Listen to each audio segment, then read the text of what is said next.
যেই হৃদয়টা আল্লাহর কাছে আসবে গুনাহ মুক্ত, পাপ মুক্ত, একটা সুন্দর বিশুদ্ধ পরিষ্কার আত্মা, যে আত্মা আল্লাহর কাছে ক্ষমা চায়, যে আত্মা আল্লাহকে সিজদা করে, যে আত্মা পাপ করলে সঙ্গে সঙ্গে আল্লাহর কাছে ক্ষমা চেয়ে ওই পাপ থেকে নিজেকে মুক্ত করার সর্বোচ্চ চেষ্টা করে, যে আত্মা সবসময় চিন্তা করে, ভাবে যে আমার রব কিসে খুশি হয়, আমার রব কিসে রাগ করে, যে আত্মা কোরআন পড়তে জানে না অথচ শিখতে চেষ্টা করে, সেই আত্মা বিশুদ্ধ আত্মা। যে আত্মা কোরআন পড়তে জানে না, শেখার চেষ্টা করে না, কোনোদিনও শিখতে হবে বলে মনে করেনি, যে আত্মা মনে করে কোরআন পড়তে না জেনেই এটা বিশুদ্ধ আত্মা, যে আত্মা মনে করে আল্লাহর কালাম তেলাওয়াত না করে বিশুদ্ধ হওয়া যায়, যে আত্মা মনে করে আল্লাহর কোরআন এবং রাসূল সাল্লাল্লাহু আলাইহি সাল্লামের হাদিস না পড়লেও ভালো মন্দের জ্ঞান অর্জন করা যায়, ওয়াজ শুনে, মাহফিল শুনে, গান শুনে, দুনিয়াতে 60-70 বছর বসবাস করে একটা অভিজ্ঞতা অর্জন করে, যে আত্মা মনে করে হ্যাঁ আমি 70 বছর বেঁচেছি, অমুক দেখেছি, তমুক দেখেছি, অমুক শুনেছি, তুমুক শুনেছি, অনেক কিছু বুঝে ফেলেছি, ওই আত্মা বিশুদ্ধ নয়। যে আত্মা কোরআনুল কারীম পড়ে, যে আত্মা কোরআনুল কারীম পড়তে জানে না কিন্তু ব্যাকুল কিভাবে সে শিখবে, প্রতিদিন প্রতি রাত সে শুধু চিন্তা করে একটা সময় বের করবে, অমুকের কাছে যাবে, তমুকের কাছে যাবে, আলিফ বা তা সা এটা থেকে পড়া স্টার্ট করবে, সূরা ফাতিহা শুদ্ধ করে পড়া শিখবে, কোরআনুল কারীম দেখে পড়া শিখবে।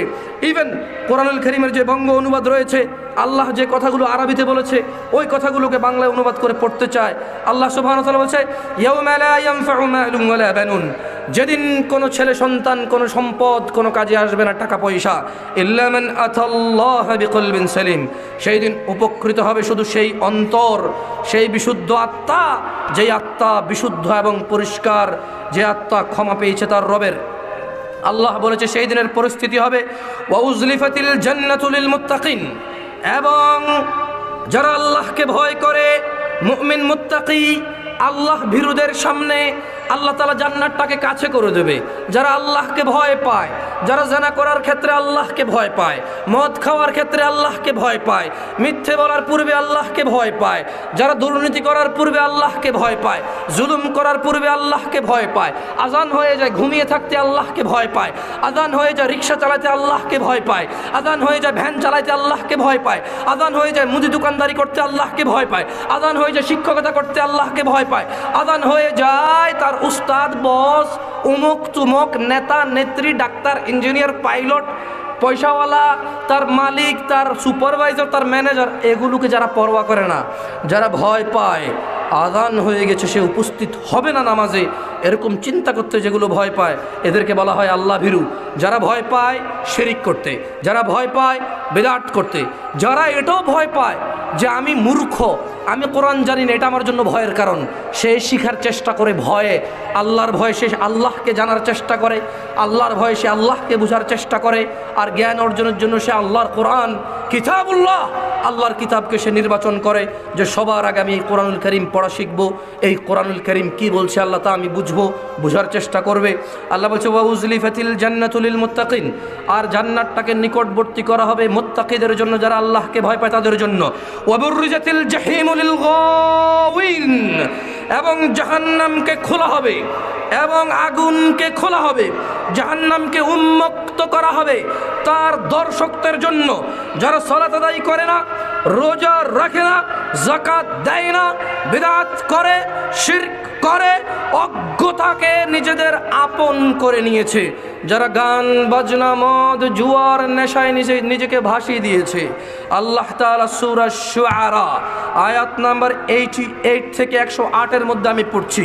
আল্লাহ বলছে ওয়া বুররিজাতিল জাহিমু লিল গাওয়িন, এবং উন্মুক্ত করা হবে, খোলা হবে ওই সব নারী এবং পুরুষের জন্য জাহান্নামকে, জাহান্নামকে খোলা হবে তার দর্শকদের জন্য, যারা পৃথিবীতে মনে করত নামাজ ছেড়ে দিলে কি আল্লাহ জাহান্নামে দিয়ে দেবে, ওই দর্শক যারা কামনা করেছে যে দেখবে যে জাহান্নামটা কেমন, আল্লাহ তাই বলছে লিল গাওয়িন, জাহান্নামকে আল্লাহ খুলে দেবে, কার জন্য?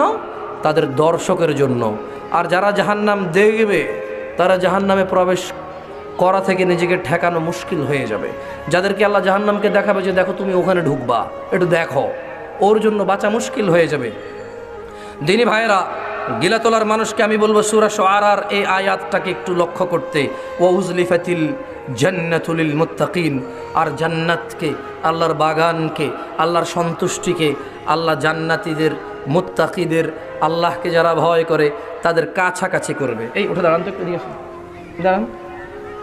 আল্লাহ একদম এইভাবে কাছাকাছি মুত্তাকিদের কাছে জান্নাতকে নিয়ে চলে আসবে, অথবা জান্নাতের কাছে মুত্তাকিদেরকে নিয়ে চলে যাবে।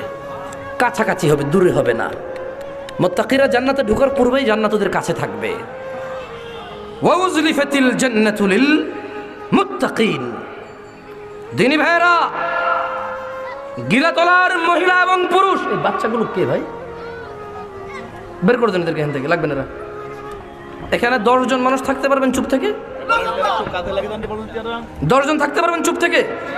এই 10 জন দরকার। একজন মানুষ যদি আমার বক্তব্য শুনে আল্লাহর কিতাব ও রাসূলের হাদিস থেকে আমি আপনাকে পড়ে শোনানোর পরে একজন মানুষ যদি একটা আমল করে, সেটাই আমার প্রাপ্তি, আল্লাহ কবুল করুন। এবং যে একজন মানুষ এটা আল্লাহ এবং তার রাসূলের পথ অবলম্বন করবে, সেটা তার প্রাপ্তি, আল্লাহ তা কবুল করুন। কোনো কথা বলা লোক লাগবে না এখানে। আমি এখানে কতজন লোক আছে সেটা বিবেচনা করে আসিনি। আলহামদুলিল্লাহ, এমনও মাঠ হয় 5000 মানুষ হয়, 5 জনের লাভ নাই। এমনও স্টেজ আছে এই 200-300 মানুষ মাশাআল্লাহ খুব নীরবতা নিয়ে শোনে। বক্তব্য শেষে চোখ দিয়ে অশ্রু বের হয়। বক্তব্য শেষে বলে যে ইনশাআল্লাহ আপনাকে কথা দিলাম, মসজিদের ইমামের সাথে যোগাযোগ করতেছি, আমার বাপের পয়সা আছে। অথবা সে বলে আমি নিজে এস্টাবলিশড বিজনেসম্যান, আমার প্রচুর সময় থাকে, আমি টেলিভিশন দেখে কাটাই, আপনাকে কথা দিলাম জামশেদ ভাই, মসজিদের ইমাম সাহেব, ওনাকে 3000 টাকা 2000 টাকা বেতন দিলে আমার যায় আসে না, ইনশাআল্লাহ উনি আমার বাসায় গিয়ে আমাকে কোরআন শেখাবে। আমার ওই রকম শ্রোতা দরকার, আমার সব শ্রোতা দরকার নাই। শুনুন, গিলাতলার মহিলা এবং পুরুষ, তোমাদের রব বলছে ওয়াবুররিজাতিল জাহিমু লিল গাওয়িন, জাহান্নামকে উন্মুক্ত করা হবে তার শ্রোতার জন্য। ওয়াকিলা লাহুম, যাদেরকে জাহান্নাম দেখাবে, যেই দর্শক জাহান্নামরা দেখবে তাদেরকে আল্লাহ বলবে ওয়াকিলা লাহুম, তাদেরকে বলা হবে আইনামা কুনতুম তা'বুদুন, কোথায় তারা যাদের ইবাদত তোমরা করতে? কে বলবে? কে বলবে? কে? আল্লাহ বলবে। ওয়াকিলা লাহুম, আল্লাহ বলবে আইনামা, কোথায় তারা কুনতুম তা'বুদুন, যাদের তোমরা ইবাদত করতে। চিরুনি দিয়ে মাথা আশ্রাইলে বিয়ে হয়ে যাবে। টিয়া পাখির কাছে গেলে বলে দেবে কবে ভাগ্য খুলবে, কবে চাকরি হবে, কবে বিপদ কাটবে। 3 রাস্তা 4 রাস্তার মোড়ে ভাত ডাল ডিম ভোগ দিলে বিপদ উদ্ধার হয়ে যাবে। আল্লাহও তাই জিজ্ঞেস করবে আইনামা কুনতুম তা'বুদুন, কোথায় তোমার টিয়া পাখি যে তোমার ভাগ্য বলতো? কোথায় তোমার ওই চিরুনি? আমি আল্লাহ বিয়ে লিখিনি, আরও পরে কল্যাণের জন্য রেখেছিলাম, চিরুনি দিয়ে মাথা আশ্রাইছো, আর আমি আল্লাহ বিয়ে লিখিনি। তুমি অমুকের থেকে ফোঁ দিয়ে নিয়ে আসছো, তমুকের থেকে ফোঁ নিয়ে আসছো, আম পড়া, জাম পড়া, নারিকেল পড়া, ডাব পড়া, মুরগি পড়া, হাঁস পড়া, কাপড় পড়া, মানুষের কাপড়ের কাছা কেটে নিতে, চুল কেটে নিতে, নখ কেটে নিতে। তোমার ওই রব কোথায়, যে রব তোমাকে তোমার প্রেমিকার সাথে সাক্ষাতের জন্য সহযোগিতা করেছিল, যার কাছে তুমি গিয়ে কুফরিতে লিপ্ত হয়েছো, শিরকে লিপ্ত হয়েছো শুধু প্রেমিকাকে পাওয়ার জন্য? কোথায় তোমার সেই মাবুদ? কোথায় তোমার সেই রব যার ইবাদত তুমি করতে, যার কাছে তুমি গিয়েছিলে শুধু স্বামীকে বশীভূত করতে, তার মায়ের কথা না শুনে তোমার কথা শুনতে? কোথায় তোমার সেই ইলাহ? আল্লাহ এটাই প্রশ্ন করবে। যাদেরকে আল্লাহ জাহান্নাম দেখাবে, ওই জাহান্নামবাসী যারা জাহান্নামকে এভাবে দর্শকের মতো দেখবে, আল্লাহ বলবে ওয়াকিলা লাহুম, আর তাদেরকে বলা হবে আইনামা কুনতুম তা'বুদুন, কোথায় তারা যাদের ইবাদত তোমরা করতে? কোথায় তারা কোরআনুল কারীমের পরোয়া করতে না, হাদিসের পরোয়া করতে না, অমুকের কথাই শেষ কথা, তমুকের কথাই শেষ কথা, অমুক বলেছে এত বড়, অত বড়, এত জানে, অত জানে, এটাই শেষ। কোথায় তোমাদের সেই ইলাহরা যাদের কথাকে তোমরা শেষ মনে করতে? কোরআন কি বলেছে পরোয়া করতে না, হাদিস কি বলেছে পরোয়া করতে না। আরে কোরআন হাদিস কি বলেছে পরোয়া করবে কিভাবে? কারণ কোরআন হাদিস পড়লে না বুঝতে যে কোন বক্তাটা কোরআন বলেছে, কোন বক্তাটা বলেনি। গিলাতলার মানুষ, তোমাদেরকে এক বুক ভরা ভালোবাসা নিয়ে ডাকছি, কোরআনুল কারীম পড়ো।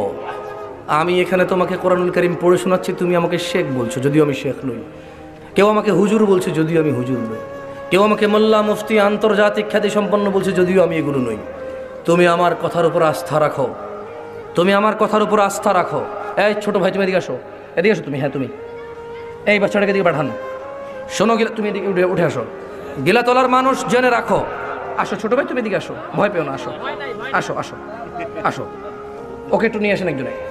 গিলাতলার মানুষ, আমি এখানে আজকে তোমাকে কোরআন পড়ে শোনাবো বলে আমাকে হুজুর মোল্লা মাওলানা বলছে, ওয়াইজিন বলছে। বিশ্বাস রাখো তোমার অন্তরে, যেদিন তুমি কোরআন পড়বে, হাদিস পড়বে, কোরআন শিখবে, হাদিস শিখবে। আজকে এখানে আমি কোরআন পড়ে শোনাচ্ছি তোমাদের অর্থ করে, তোমরা এখানে এসেছো আমাকে শুনতে। তোমরা আসলে জামশেদ মজুমদারকে শুনতে আসোনি, তোমরা সময় রবের কালাম শুনতে এসেছো, ঠিক কিনা? তোমরা কি জামশেদ মজুমদারকে শুনতে এসেছো? কাকে শুনতে এসেছো? তাহলে এই জামশেদ মজুমদারের জায়গায় যদি, তোমার নাম কি? হ্যাঁ, আম্বিয়া আব্দুল্লাহ। তোমার এই জায়গায় যদি জামশেদ মজুমদারের জায়গায় যদি এই আব্দুল্লাহ ছোট ভাই হতো, এদিকে আসো, এই আব্দুল্লাহ যদি হতো, তোমাদের কি আপত্তি আছে? তাহলে তোমরা কেন কোরআন হাদিস পড়ো না? ছোট ভাই যাও যাও যাও, তোমার কষ্ট দিলাম ভাই, না গিলাতলার মানুষ আমি তোমাদের